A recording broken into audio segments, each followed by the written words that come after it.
آپ کہنا کہ تاہم بھی لمبی باتیں نہ کریں، دو باتیں بتائیں کہ میں کیا کروں چینج ہونے کے لیے.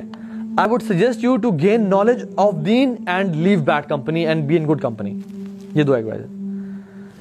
gain knowledge of deen اسلام، قرآن پڑھیں، تفسیر لیکچر سنیں، یہ gain knowledge. and دوسرا be in good company, leave bad company. this will help you and assist you a lot. کیوں کہہ رہا ہوں؟ اس واقعے کو سن لیں آپ. یہ عقبہ بن ابی معیط، اس بندے کا نا دل نرم تھا. he was inclined towards Islam. اس نے سب کو دعوت دی، کفار کو بھی. تو لوگوں نے کہا کہ تم نے محمد صلی اللہ علیہ وسلم کو بھی دعوت دی؟ انہوں نے کہا ہاں، کیونکہ قریش کے کیوں نہ دعوت دوں ان کو میں. تو اللہ کے نبی صلی اللہ علیہ وسلم نے کہا کہ میں آپ کی دعوت پہ نہیں آ سکتا جب تک آپ اسلام قبول نہ کریں. تو اس نے کہا ٹھیک ہے میں اسلام قبول کر لوں گا. چلیں کرٹیسی سے کی، بٹ ہی ایکسیپٹڈ اسلام. بیچ کے چلو آ تو جائے نا اللہ کے نبی صلی اللہ علیہ وسلم. تو اسلام قبول کر لیا، اللہ کے نبی صلی اللہ علیہ وسلم آ گئے. اس کا دوست تھا امیہ بن خلف. کہتے ہیں کہ سنے تو نے اسلام قبول کر لیا. میں اپنے ورڈ بتا رہا ہوں، آپ کو نا پیرافریز کر رہا ہوں. اس نے کہا ہاں میں نے دین قبول کر لیا، اور میں نے اس لیے بھی کیا کہ میں کیوں ان کو نہ دوں، اور میں نے I accept Islam. What's a big deal. کہتے ہیں کہ you will not be in our company, you will not be in our cool association. آپ تم اس کا حصہ نہیں ہوگے unless and until you prove otherwise. اور تمہیں کیا کرنا ہوگا کہ گو نعوذ باللہ and spit on the face of محمد صلی اللہ علیہ وسلم، اگر تم نے ہمارا دوست رہنا ہے تو. اب he was a weak person. تو عقبہ بن ابی معیط گیا اور he did the dirty job.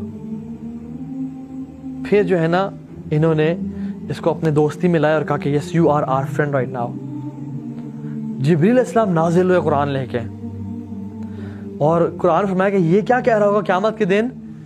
یا لیتنی اتخذت مع الرسول سبیلا، ہائے کاش میں اپنے رسول کا راستہ پکڑ لیتا اور میں ان کے راستے کو چوز کرتا. یا ویلتا لیتنی لم اتخذ فلانا خلیلا، ہائے کاش میں اس بندے کو اپنا دوست کبھی نہ بناتا.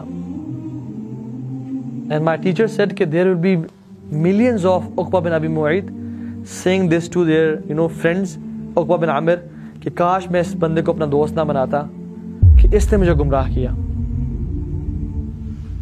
میں آپ کو بتا رہا ہوں ہر بندہ انفلوئنس ہوتا اپنی کمپنی سے. You are an average of 5 people you meet daily basis. You are an average of 5 people you meet on daily basis. And your financial status is the average of 5 people's financial status whom you meet daily. So اللہ نے کیا فرمایا؟ المرء علی دین خلیلی. اچھا میری بات نہ مانے، اللہ کی بات تو مانے. کہتے ہیں المرء علی دین خلیلی، ہر بندہ اپنے دوست کے دین پہ ہوتا ہے. فَلْيَنْظُرْ أَحَدُكُمْ مَن يُخَالِلُ، کہ ہر بندے کو چاہیے دیکھے اس کا دوست کون ہے، اس سے قریبی دوست کون ہے.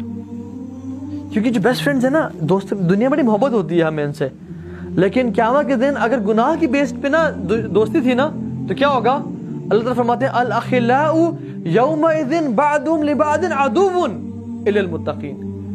Close friends, besties will be enemies to each other except متقین، except those جن کا دین کی بیس پہ تعلق تھا. ابھی جو میرا جگر ہے نا، یہ میرا لالا ہے، جو میرا بوائے ہے، جس کے ساتھ مل کے میں گناہ کر رہا ہوں، قیامت کے دن میں اسے گالیاں دے رہا ہوں اور یہ مجھے گالیاں دے رہا ہوگا کہ تیری وجہ سے میں گمراہ ہوا.